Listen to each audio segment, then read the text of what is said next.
कोरबा में जहां पहले एक एएसआई के बेटे को बोलेरो से बेरहमी से कुचल दिया गया और जब एक निडर पत्रकार ने आरोपियों का पीछा किया तो उसे बंधक बनाकर पिस्तौल तानी गई और लोहे की राड से अधमरा होने तक पीटा गया।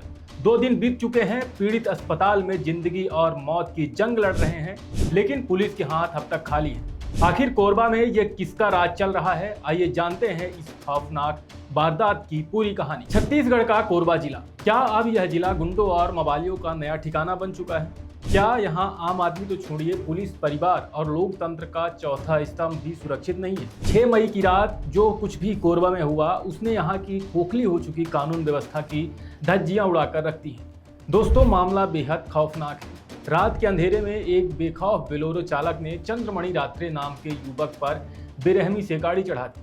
आपको जान के हैरानी होगी कि चंद्रमणि कोई आम युवक नहीं बल्कि कोरबा में ही पदस्थ एक एएसआई का बेटा है। गाड़ी से कुचलने के बाद चंद्रमणि खून से लथपथ हो गया।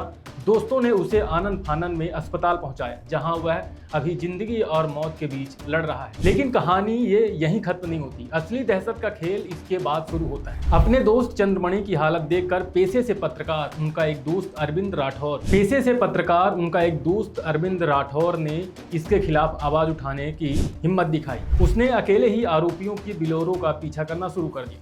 पीछा करते करते अरविंद काफी दूर शहर से निकल गया, लेकिन उन रसूखदार गुंडों के हौसले इतने बुलंद थे कि उन्होंने पत्रकार अरविंद को ही बंधक बना लिया। उन पर पिस्तौल तान दी गई, डराने के लिए हवाई फायरिंग की गई और फिर लोहे की राड से अरविंद को इतनी बर्बरता से पीटा कि वो अधमरे हो गए।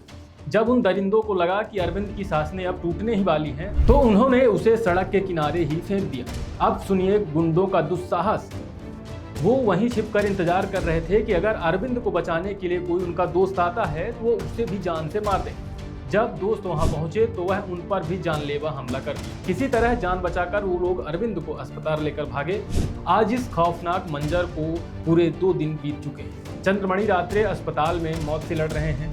पत्रकार अरविंद राठौर गंभीर रूप से घायल है। लेकिन सबसे बड़ा सवाल यह है कि कोरबा पुलिस आखिर कर क्या रही है? जिस शहर में पुलिस अधिकारी के बेटे को ही कुचल दिया जाए, जिस शहर में सच दिखाने वाले पत्रकार को सरेआम अगवा कर अधमरा कर दिया जाए, क्या वहां कानून का राज बचा है? दोस्तों, 2 दिन बीत जाने के बाद भी पुलिस के हाथ अब तक पूरी तरह से खाली है।